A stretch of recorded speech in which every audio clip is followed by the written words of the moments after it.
help out at Parkhead on match day? We're playing match days, aye. Other boys, there's 5 days do it. George McCluskey, Bobby Lennox, Evan Williams, myself and Dixie Deans. And it's 5 days go in on match days. If the game kicks off at 7:45, we're there at 4 o'clock. No working, sitting, talking about football. Honest to God, that's what we do.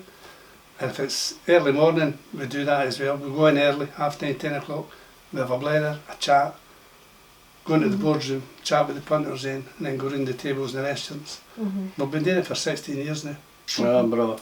So we must be doing something right, you know. It's good, and it's good fun. It's good fun. And it's, well, hopefully, we're back in Europe again after this game. And Europe means so much to people. You know, now it's big bucks in it. So if we get past the next round, we're in the big bucks round as they call it. So hopefully it's there. But you can see it as from both sides, from being a player and from being a fan as well, I suppose, that, you know, Europe nights are something special. Yeah, for European everybody. nights are great. They're brilliant. I mean, Because we're special out here as well. Oh, we were lucky here. I mean, it was a full house out here. There's, And that makes a big difference when your park's full. It does. I mean, it's an extra man, as you say. And we had a few full houses out here. I have on the record the European games. I don't think that'll be beaten. Many games I played in Europe. Are you pleased that you were playing football at the time you did? Or would you prefer to play football now? No, football then. That was the best time ever. I always said on a Friday night, you done it with practically every team. Oh, I've got Bobby Lennox in the morning, I've got John Hughes, I've got Willie Henderson.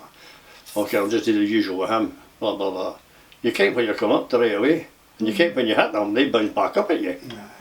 No, now, as I said now, tackling now, I'd be saying, oh, no, you can't do that. Teams were so different. I mean, when you look at your Kilmarnocks, your Hearts, your Hibs, they were all good teams, challenging teams at that time.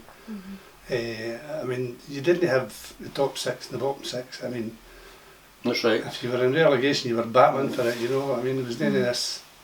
I would love to come where the Willie Callaghans, the Lunds, the Tommy Callaghans, the Bertie Paytons and Alec Edwardses, where are they about nowadays? You're not doing computers now. You've no got, what are they all doing? The kids now, they're walking up the high street with a bloody phone in their hands. I went that, they're playing with baffies on. The public parks are empty. So where are you going to get football players about? Your footballers are, we should have a reserve team. We should bring reserve team football back. I mean, people talk about it, and I don't know why they don't. I mean, I've seen teams of young boys, right, and their coach is phoning up people, could you manage to fit us in next week for a game, you know, where the all reserve team, if you played against Aberdeen, we played against Aberdeen reserves. It was that simple, you know, and that's a huge miss in Scottish football. I really think that it's we've lost a lot of players because reserve team football was great for first team men playing, getting fit, etc, etc. But it was great for a young boy to have that first team guy in his team and learning things from him in the dressing room, on the park, and they've taken that away, and that's a huge step. Big loss. Huge step. I mean, reserve team football used to be great. It was fabulous, and that's gone. I mean, I've seen the young boys now, they're playing to there's nobody there. There's maybe other coaches, or some, but there's no supporters, if you like. Maybe sometimes you get a few supporters going, but no really, we used to get thousands of people in watch reserves. But that's a big miss to football. It really is. That's what I said when I came here at 15. I had Charlie Dixon, John Alden with me. And I'm saying, God forbid I'm here just sitting, I just go train with Churchman Boys Club after I trained here, just to keep in contact and everything like that. And all of a sudden, I was 17. I was near enough one of the mate, I'm getting up. And then the door opened. Bertie Payton, John Lunn, Alec Edwards, Ted. the odds all started coming in. I went, oh my God, instead of me here with Charlie Dixon and John Sweeney or them, that boys my age all coming through. It was just done, and we all went right through the first team. You didn't get that now. Why? Because they're not getting looked after when they're 14, 15, and half of them didn't want to be looked after because they've got more just sit and play, go to your room. If we went to the room, we were stuck in the room because we had nothing in it. Now you go through and it's everything that's in it. So it's sad. Room. Yeah. Why? Yeah, okay. Why? And then both of your sons actually played for Dunfermline as well, all at different times. Tom had a wee spell here, didn't he? I don't know he played in the first team. Don't think so. He had a wee spell here with Bertie and Dick. As Dick says, it wasn't me that let him go, Tam, it was Bertie. Says, you big cheeky. This is imagine you saying that, eh? I think Tommy was here the year they won the league. Aye, we were right, because we were upstairs. I was at that game. But I thought they two could have went on with Dunfermline. Don't know what happened to they two. Who, Dick and Bertie? Dick and Bertie. Because their heart was in the right place. Their heart was in Dick. I always thought that Harry Melrose would be the ideal manager for here. Because Harry Melrose knew the game back to front. But he just had a wee spell here. Harry. I don't understand it either. Did you never think of going into management? No. No. I had a wee shot in Ireland. I found out I was no good at it. That's it. I mean, I was no good at it. I think you've got to a certain streak. I'd have loved to be a manager, but I was said I was too nice. No, what do you mean you're too nice? I said, because I didn't like falling out with folk. And I said, if you're a manager, you're about it. Here you're about with somebody you fall out with, professionally, no as wee sweet wives. But I said, I just couldn't, you. So you've got to have the quality. You have a wee streak in you. I mean, Big Jock had it, he was your Big best Jock pal. had it, but Big Willie lacked in that wee bit. Pal, but sometimes he wasn't your best pal. And you knew, you got a look. I remember them turning up, taking off at half time. I was sitting in the bath, and all the boys were going out for the second half. And he come into the bath, and I was sitting there, I was shaking myself, I didn't cancel that. I was fear, you know what I mean? How many chances do you need? I was like, right, okay, all right. And he just turned and went out. I was like, what have I done? You know, I was shouting and bawling at him, but he was away by this time, he never heard nothing. And then you would get the call on Monday, sent him in. That was fatal, Monday mornings. He would tear strips after you. But he says, that'll do the world of good. I was like, right, okay. You could be getting on you, but they'd finish you with a push. I tried something, it was an English fullback. When it's the way he brought it down and turned, I went, oh yeah, boy, that's the wee cow. So I done it out there, and I made a nurse it. So I lost the ball. So I was just after the game I kicked it or something like that. I see you a minute, right through the room. Is the wee treatment room like that? Who do you think you are? What do you mean? You can't want me then. What with that escapade? Oh, I tried. Aye. You're not good enough. Yet. And he walked to the left. I was standing. Yet, that means I could still try it. But I never tried it again in front of him. It was a great thing that we'd done it, flicked it through and away. And I caught my heel and it went to the winger. So, who do you think you are? Well, it's a great way to gain your row. Who did you like playing against, and who? The one and only, and I've said it all my football career, Big Yogi, John Hughes. It was a pleasure to play against them. You knew what you were going to get. It was just a really, I could just say, two professionals together, and that was the end of the story. I've always said that with Big Yogi. What a good one at that time, wingers were, every team had their wingers were outstanding, but every team had outstanding fullbacks stay at the same time. So it was a great achievement when you got into, when you got picked for your Scotland and that. It was an honour. that time, because there was everybody chatting on the door. You could have picked out a Scotland squad of one of the top teams at that time. So it was an honour for even just getting into the squad. And I lapped it up. But your big two were the Celtic Rangers. Oh, aye. Against them was mad for the simple reason you got a full house and you got the banter. The banter for Ibrox and Parkhead was something else. I mean, I remember going through to Ibrox. I was in the reserve team for some unknown reason. And this boy, you just heard the voice coming in the echo, Callaghan, sign for us and change your name. You know, that was the first thing he said. Right enough. I can't sign for you because I'm a... Right, change your name, sign for us. Alright, okay, next week. Oh. But you would They were so... Celtic games were big crowds as well. All firm supporters, absolutely brilliant. They started with Ibrox. That was great. And I remember I was captain at the time, and the player says, "Well, I come see when we, after a game and that, you know, let's come home instead of going for a meal." I went, "What?" I went, "Big Willie, Cunningham." I went, "Willie, boss, that's what about the meal after the game and that?" I went, "What is it?" I said, "Well, the boys," and we're all 22, 20, we're all want to get home, go out on a Saturday night and that. "What do you mean, like?" I said, "Cancel the meal." I said, "You're saving the club money, do you?" "Oh," I said, "I don't, you want to come right home?" I went, "Oh, I'll see the directors." So it's all right, tell the boys you're coming right home. I went, "Oh God, that's magic." So we played the game and like that, and we came out. I'm still outside Ibrox and signing all the books. Right, "Alright, cheers, pal, right. And they're trying me the wee pinion, but all this carry on. Right, cheers, I'll see you later." And I go on the bus, the players are sitting. "We could have had a..." I just went, that came from my neighbour Jim Baxter. "You don't refuse an autograph." And that was it. See, "We could have had your bloody meal when you're sitting here signing autographs." And that was in my Ibrox. Oh, they were unbelievable. Then when you were at Parkhead, now when you coming through, when you're coming through to us, I used to say, "He's not coming, I'm coming."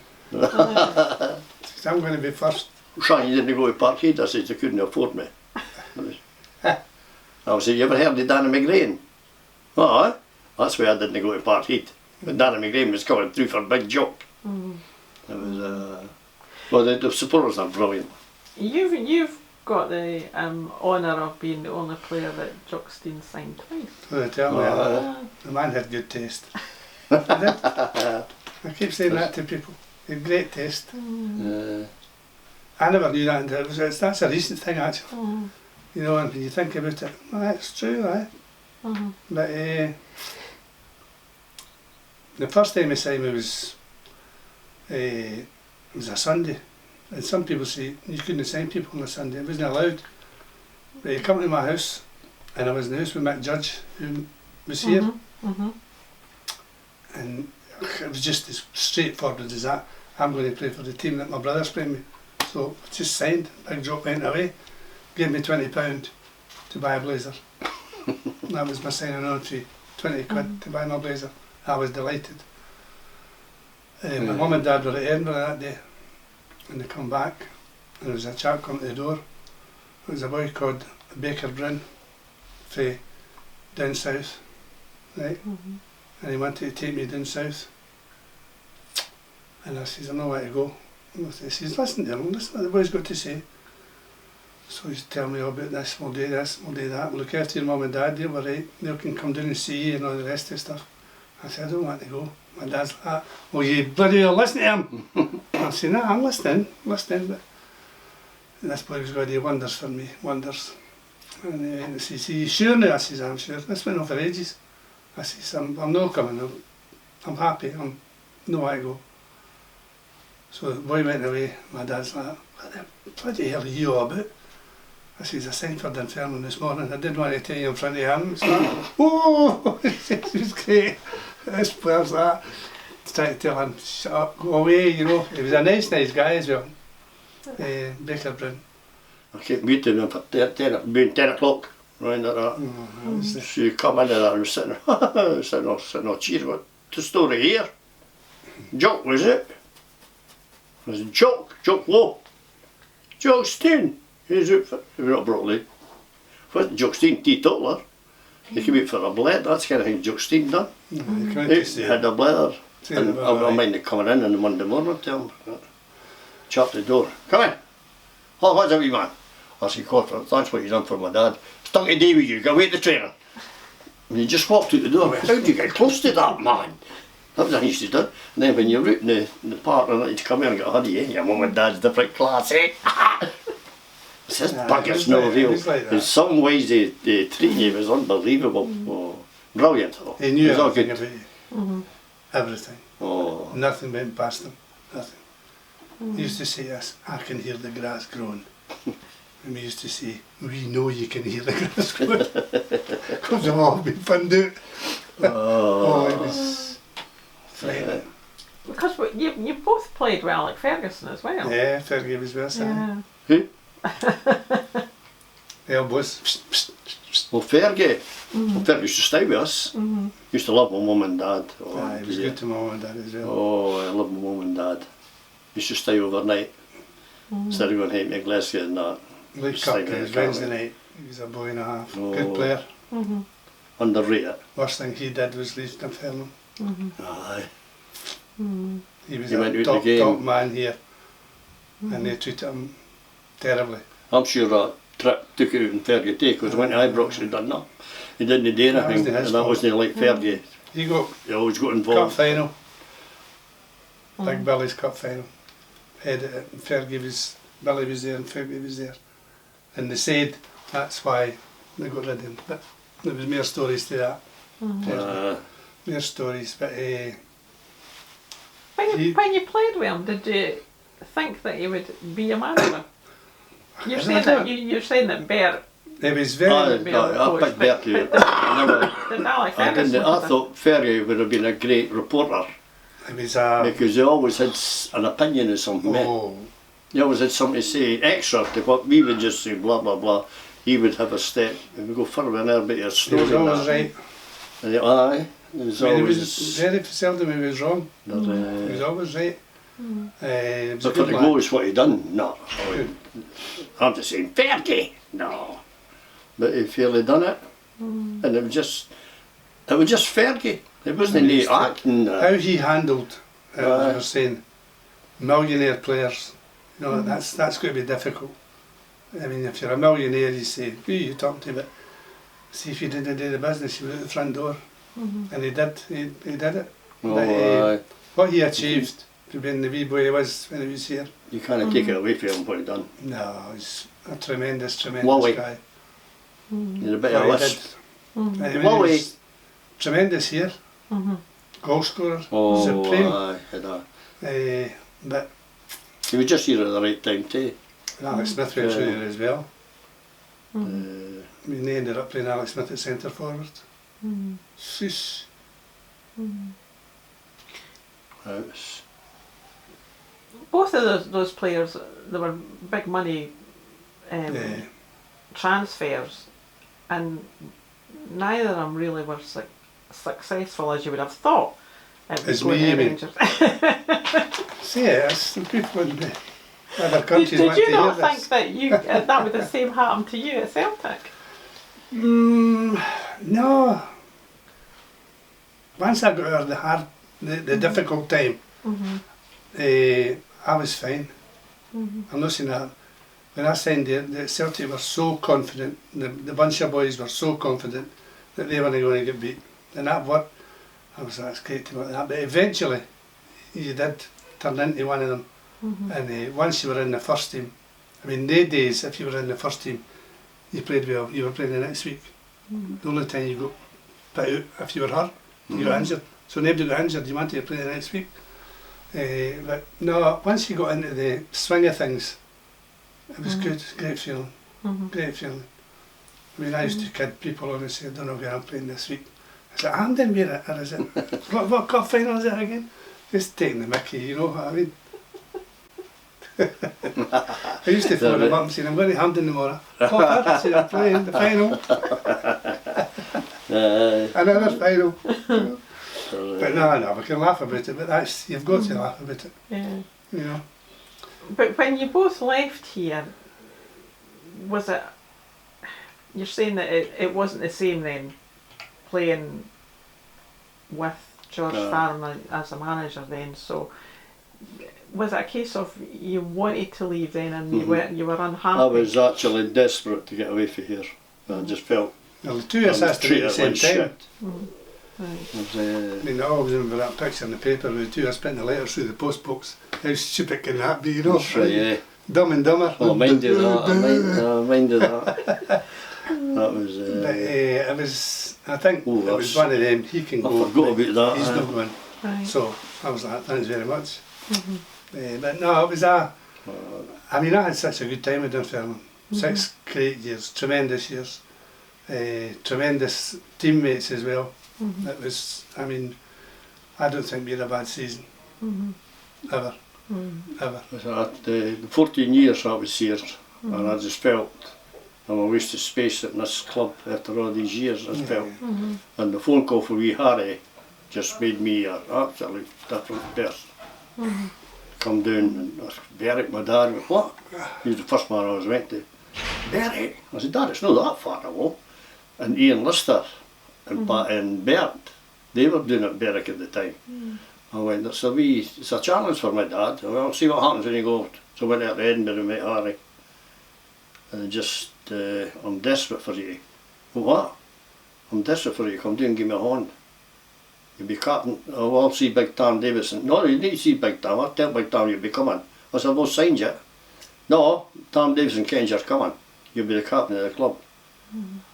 I said, what did they offer you what? I said, £25. That's right, I'll give you 20. Part time. All your expenses. And I've got a cheque for £1,000 here. You got to say that again. No, that's it. That's the deal. I said, well, I usually see my dad first, Harry, but I think it'll be alright, like, there's no any problem there. That's okay, I want you to come down. I says, well, it's near enough thing with it. So I came back to my dad. Eh? What do you want? He's not. I said, Dad is just desperate. He want me to come down and give him a hand. I said, Bertie's there, Bertie Payton, and Ian. Oh, that'll be alright then. All right. And what was that you again? I was telling him, so I just went out, got the phone to Harry up. I can't you would come down, me Harry. I said, I won't let you down. He said, Willie, that's why I've asked you. So they beat fourth bottom. We came right up to fourth top. Meet Callaghan in the Scottish Cup and everything. And that was only because of shouting at the back. The team just thought it's happened here with a big joke. Everyone went professional. And they went, if Willie Callaghan's, I didn't go down there for a carry on. I've been doing to prove to this crowd in Dunfermline, there's still a lot on me yet. I had 2 brilliant seasons down there. Loved it every minute. And the respect I got after the supporters and everything was really unbelievable. At that time the club was beginning to go on the decline. Oh, it was. I'd seen the destruction of Dunfermline just before I went. This club is going down and down and down. Just the respect went out the game here for certain players and things like that. Players coming in. It's hard for the Hampstead team. It was nothing, and there was nothing you could do about it then. You were he's on the scrap heap. Football's the easiest game in the world. And they're trying to complicate it. You can't be a coach here unless you've got a pen and a writing pad on you. Oh. I like that. No, What do you think of all the rule changes then that they keep making? That's what I'm saying. Football's the easiest game in the world and it's complicated now. You can't do this, you can't do that. I said, that's football. No. You can't tackle. I got the bits. I said, we used to run about and you could hardly carry them. Now the wee baffies they're playing with and they're rolling about the park. Oh dear. And I could imagine Big Jock coming in, Willie, what colour of boots would you like today? Jesus. Colour of strip we're wearing, boss? My first trial game here, shows you about boots, was your man Eddie Hall, the boot man. Remember old Eddie with the glasses and all that? And I come in here for lower welfare for my first trial with my boots and my Asda bag, you know, come in.